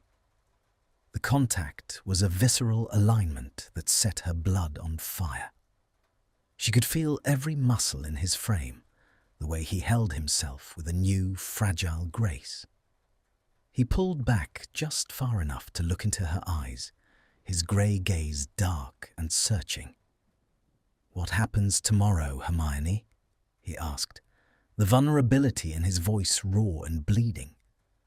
"When the candles go out and we have to go back up there, when the world remembers who we are supposed to be." "We decide who we are," she replied, her voice unwavering. She reached up, her thumb tracing the line of his lower lip, which trembled under her touch. "The world doesn't get to choose for us anymore. Not after this." He stared at her, his expression a chaotic storm of hope and terror. He reached out, his hand hovering near her face, before he finally allowed himself to touch her. His fingers were cool as they tucked a stray, wild curl behind her ear. His touch so light, it was almost a whisper. The silver ring on his finger caught the candlelight, no longer a symbol of a dark legacy, but a cold, grounding weight against her skin. "I don't know how to do this," he admitted, his voice dropping to a whisper. "I don't know how to be happy. It feels like a trap. Like the moment I let myself believe in it, the floor will vanish." "Then let me hold the floor for a while," she whispered back, a soft, encouraging smile touching her lips. "You anchored my magic. Let me anchor your life." He looked at her then, really looked at her. and the last of the freezing repulsion he had carried for a decade finally dissolved. In its place was a quiet, devastatingly beautiful warmth. He didn't say anything. He didn't have to. The silence between them was now a conversation, a mutual understanding that the war was over, and the peace, however fragile, was theirs to keep. He slowly, deliberately lowered his head. Hermione's heart hammered a frantic, triumphant rhythm against her ribs. She tilted her chin up, her eyes fluttering shut, her entire being focused on the narrow sliver of space between them. The touch, when it came, was not a kiss. Not yet. He pressed his cheek against hers, his breath hitching as he pulled her impossibly close, burying his face in the crook of her neck. He held her as if she were the only thing keeping him from drifting away into the dark, his fingers curling into the heavy wool of her robes. It was a moment of profound, non-verbal intimacy, a gesture of absolute trust and bone-deep exhaustion. Simply a happy story, she murmured into his hair, the title of a life she was determined they would build. "It's not that simple," he whispered back, his voice thick with emotion. "It could be," she insisted, "if we let it." He pulled back, his eyes searching hers one last time. The atmospheric pressure had reached its peak, a magnetic pull that was no longer avoidable. He looked at her lips, his own parting slightly, the tension between them a physical cord that was finally, inevitably, about to snap. But before the final shift could occur, a sharp, metallic chime echoed through the archive, the sound of the Ministry's automated security wards signaling the shift change. The hollow echo of the chime was a jarring impact, a reminder of the world outside their subterranean bubble. Draco stiffened, the old instincts of concealment flaring for a split second before he forced them down. He didn't pull away. He stayed right there, his hands still firm on her back, his eyes locked on hers. "They'll be here in 10 minutes, he said, his voice regaining some of its usual strength, though the softness remained. "Then we have 10 minutes, Hermione replied, her voice soft but resolute. She didn't wait for him to make the move. She reached up, her hands framing his face, her thumbs stroking his cheekbones. She pulled him down, and he came willingly, his eyes closing as he surrendered to the magnetic pull she exerted. The first kiss was not a collision. It was a slow, tentative alignment. It was the taste of bergamot and the chill of the archive, the heat of a fever and the coolness of a London rain. It was the shattering of a decade of pride and the building of a single, fragile bridge. His lips were soft, yet firm, trembling slightly as they met hers. It was a gentle, questioning contact, a request for permission that she answered by deepening the pressure, her fingers tightening in his hair. A low, broken sound escaped Draco's throat, a sound of relief, of homecoming, of a man finally finding his way out of the dark. The kiss changed then, the tentative curiosity melting into a fierce, desperate hunger. It was the culmination of every look they had ever exchanged, every silent moment of tension, every brush of a sleeve in the dim light of the vaults. He pulled her closer, his arms wrapping around her with a possessive, grounding force, as if he were trying to merge their very souls. The tactile friction of his lips against hers was the most real thing she had ever felt, a jarring impact that realigned her entire world. When they finally broke apart, both were breathless, their foreheads resting together as they gasped for air. The atmospheric pressure had finally equalized. The static was gone, replaced by a deep, resonant hum of connection. Draco looked at her, his grey eyes shining with a light she had never seen before, a spark of genuine, unadulterated hope. "Tomorrow," he whispered, a promise and a question all at once. "Tomorrow," she confirmed, her hand sliding down to catch his, her fingers interlacing with his long, pale ones. The silver ring felt cool against her knuckles, a solid, enduring weight. They stood there for a few more seconds, two figures in a sea of shadows and old magic, before they began to move toward the door. They didn't need to hide anymore. The archive was behind them, the dark magic was neutralized, and for the first time in their lives, the path ahead was clear. As they stepped out into the dark corridor, the hollow echo of their footsteps fell into a perfect, synchronous rhythm. They walked toward the lift, their hands still joined, the silence of the ministry no longer a threat, but a witness to the beginning of a story that was, finally, simply happy. The final transition from the subterranean depths to the world above felt like emerging from a dream into a reality that had been fundamentally rewritten. As the brass lift ascended, the rhythmic clanking of the chains served as a steady countdown to the end of their isolation. Inside the small car, the air was no longer thick with the suffocating weight of secrets and suppressed longing. Instead, it was filled with a quiet, resonant peace. Draco did not move to the opposite corner. He remained standing close, his shoulder brushing hers, his hand still firmly entwined with hers. The tactile friction was no longer a source of panic.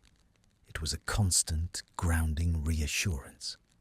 When the doors slid open at the atrium level, the ministry was bathed in the soft, blue light of pre-dawn. The torrential rain had subsided into a gentle mist that clung to the high, enchanted windows. The great hall was empty, the golden statues of the fountain standing as silent sentinels over the polished floors. They walked toward the apparition point, their footsteps echoing in a perfect, harmonious cadence. At the edge of the designated circle, Draco stopped. The cool morning air swirled around them, carrying the scent of damp earth and the city waking up. He turned to face her, his expression softened by the dim light, the sharp lines of his face smoothed by an exhaustion that was no longer bitter, but cleansing. "I suppose this is where the professional boundary officially dissolves," he said, his voice regaining that dark, velvety timbre. But this time it was coloured with a hint of genuine wry humour. Hermione looked up at him, a playful spark dancing in her brown eyes. "I think the boundary dissolved somewhere between the blood-iron reliquary and the third time you tried to push me into a wall of ice, Draco." He let out a short, soft laugh, a sound so rare and beautiful it made her heart swell. He reached out with his free hand, his long fingers gently tracing the line of her jaw before settling at the nape of her neck. "I'm out of practice with this," he admitted, his gaze dropping to her lips. "With being honest, with wanting something without expecting it to be torn away." "Then let's practice," she whispered. She stood on her tiptoes, closing the distance herself. This time, there was no hesitation, no psychic backlash, and no shadows of the past to navigate. The first kiss of the morning was slow and sweet, a gentle unfolding of the promise they had made in the dark. It tasted of the cold morning air and the lingering warmth of the archive. It was a soft, rhythmic alignment that felt as natural as breathing. Draco groaned softly into the kiss, his fingers tightening in her hair, pulling her closer until the world outside the circle ceased to exist. When they pulled back just an inch, he didn't let her go. He rested his forehead against hers, his eyes closed. You realize that if we do this, the Prophet will have a collective aneurysm within the week. Let them, Hermione replied, her voice firm. I've spent half my life being defined by what other people expect of me. I think I'm quite finished with it. Draco opened his eyes, and the grey depths were alight with a fierce, protective warmth. As am I. He leaned down again, and this second kiss was different. It was deeper, more confident, a bold claim on the future. It was a visceral alignment of two souls who had fought through the wreckage of a war to find each other in the ruins. His lips were hungry, a desperate, beautiful surrender to the truth he had tried to bury for so long. Hermione met him with equal fervour, her hands sliding up to frame his face, her thumbs stroking the pale skin of his cheekbones. The heavy silver ring on his finger caught the first rays of the rising sun, glinting with a new, hopeful light. The magnetic pull that had once been a source of terror was now their greatest strength. It was a gravity that held them together, a force that ensured they would never have to face the dark alone again. As they finally broke apart, the sun broke over the horizon, flooding the atrium with a brilliant golden light. The shadows retreated, the cold dissipated, and the world began to move again. "I'll see you at 8?" she asked, her voice light and full of a joy she hadn't felt in years. Draco smiled, a real dazzling smile that transformed his face. "I'll be the one waiting by the door, Granger, and I might even bring the tea." With a soft, lingering touch of his fingers against her palm, he stepped back. With a sharp crack, he apparated. Hermione stood in the centre of the golden hall for a moment longer, breathing in the fresh morning air. The scent of ozone was gone, replaced by the scent of a new beginning. She straightened her sleeves one last time, not out of nervousness, but as a final, definitive gesture of composure. She had walked into the archive looking for artifacts, but she had found something infinitely more precious, a man worth saving, and a story that was, at long last, simply and beautifully whole. She turned and walked toward the exit, her head held high, ready to face the world and whatever it had to say. Because she knew, with a logical certainty that surpassed any spell, that as long as they had each other, the dark would never be able to find them again. The air inside the Malfoy Manor Conservatory was a far cry from the suffocating ozone of the Ministry archives. Here, the glass panes invited the golden afternoon sun to wash over rows of rare magical flora. The scent was a vibrant mix of damp moss, blooming jasmine, and the sharp, clean citrus of lemon trees. Draco stood at a long stone workbench, his sleeves rolled up to his elbows. He was no longer a man hiding in shadows. The light caught the pale gold of his hair as he meticulously pruned a silver-leafed Venusta's vine. When the heavy glass doors creaked open, he didn't flinch or mask his expression. He knew the rhythm of those footsteps by heart.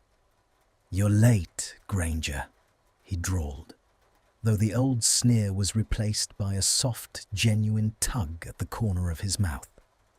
"The Wizengamot doesn't care about my social calendar, Draco," Hermione replied, setting a heavy, leather-bound volume on the bench. "But I found it. The 14th century treatise on lunar cycle botany you wanted." He looked at the book, then at her. The tactile friction between them was no longer a spark of fear, but a warm, steady hum. As she stepped closer to show him a specific diagram, her shoulder brushed his. The contact was natural, a visceral alignment that grounded them both. Draco set down his shears and turned to her. He reached out, his fingers tracing the faint scar on her arm before moving to take her hand. "A cage," he whispered. His grey eyes clear. "A cage," he whispered, his grey eyes clear and steady. "And I thought I was the rot inside it. But when I look at you standing here, the stains don't seem to matter anymore. You didn't just save my magic, Hermione. You saved my life." Hermione didn't offer a logical rebuttal. She simply leaned in, her hands finding his neck, her thumbs stroking the soft hair there.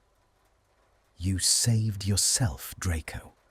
I just held the light so you could see the way out." He didn't wait for further explanation. He pulled her close, and their kiss was slow, deep, and tasted of sunlight and peace. In the quiet of the greenhouse, surrounded by growing things, the last echoes of the archive finally faded away. The Ministry Gala was an exercise in performative elegance, a sea of shimmering silk, expensive champagne, and the sharp, brittle edge of polite society. The great atrium, usually a place of cold bureaucracy, had been transformed into a ballroom of floating candles and enchanted orchestras. But for Hermione Granger and Draco Malfoy, it was the final battlefield. As they stepped through the golden arches together, the atmospheric pressure in the room shifted violently. It was a different kind of static than the one they had shared in the dark archives. This was the weight of 1,000 eyes, the crushing gravity of public judgment. The whispers followed them like a cold draft, flickering through the crowd as they moved toward the center of the hall. Hermione felt the familiar urge to straighten her sleeve cuffs, her fingers twitching with a nervous energy. But then she felt a solid, grounding weight. Draco did not pull away. He did not retreat behind the icy aristocratic mask that had been his shield for a decade. Instead, he shifted his arm, drawing her hand more firmly into the crook of his elbow. "Breathe, Hermione," he murmured, his voice a low, private resonance that only she could hear. "They are looking at the past. We are looking at the future." The visceral alignment between them was a visible tether. To the onlookers, they were a scandalous contradiction, the golden girl and the redeemed Death Eater. To themselves, they were simply two people who had survived the dark together. The confrontation came near the fountain. Rita Skeeter, her quick quotes quill hovering like a predatory insect, blocked their path. Her eyes gleamed with the prospect of a headline that could tear them apart. "Miss Granger, Mr. Malfoy," she chirped, the sound like glass breaking. "The public is dying to know. Is this some sort of experimental social work? Or perhaps just residual magic from your time in the archives? A temporary side effect of a blood iron curse, perhaps?" The crowd leaned in, the silence thick and suffocating. Draco felt the old instinct to lash out, to use his words as a blade to protect himself. But he looked down at Hermione. He saw the steady light in her brown eyes, the same light that had anchored him when his magic was fracturing. He didn't look at Rita. He looked at the room. "It isn't a curse," Draco said, his voice ringing with a clear, steel-forged authority that silenced the whispers. "And it isn't a side effect. For years, I believed I was a man who belonged in the shadows, I thought my name was a stain that could never be washed away." He paused, his hand moving to cover hers on his arm. The silver ring on his finger caught the light of 1,000 floating candles. But Hermione saw something else. She saw a man worth saving.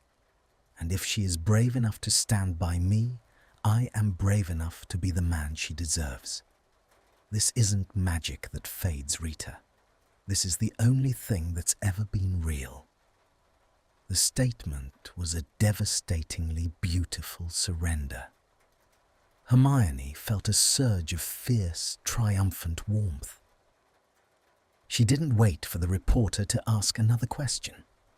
She reached up, her fingers tangling in the soft, silver-blonde hair at the nape of his neck, pulling him down toward her.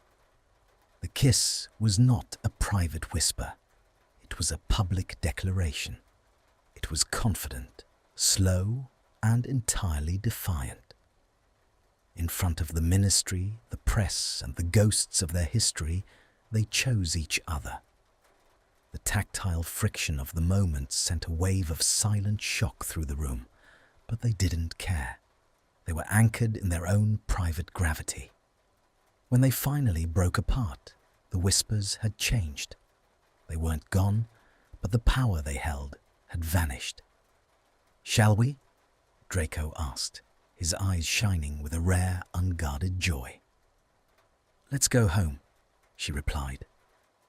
They walked out of the atrium, leaving the gala and the expectations of the world behind them. Outside, the night air was cool and crisp, a million stars reflecting in the wet pavement of London. There was no more ozone, no more toxic static, and no more walls of ice.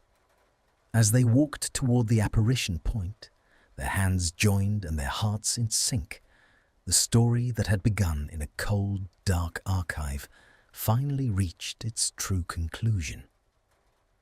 It was a story of two people who chose to be whole, a story of a light that was never supposed to exist, and, at long last, a story that was simply perfectly happy. Writing this story was special for me. It is about two people in a dark room. Hermione is brave, Draco is afraid, but they are the same. They both feel alone. The magic in the story is not about wands. The real magic, it is touch. It is a cup of tea. It is staying when things get hard. We all have dark achievers in our hearts. We all have secrets and fears. We think we are stained, but this story shows us the truth. Love is not about being perfect. Love is about being seen. Draco thought he was a monster. Hermione saw a man. She chose to stay in the dark with him, and that is how they found the light. Thank you for listening this journey with me. Remember, you are not your past. You are the love you choose today.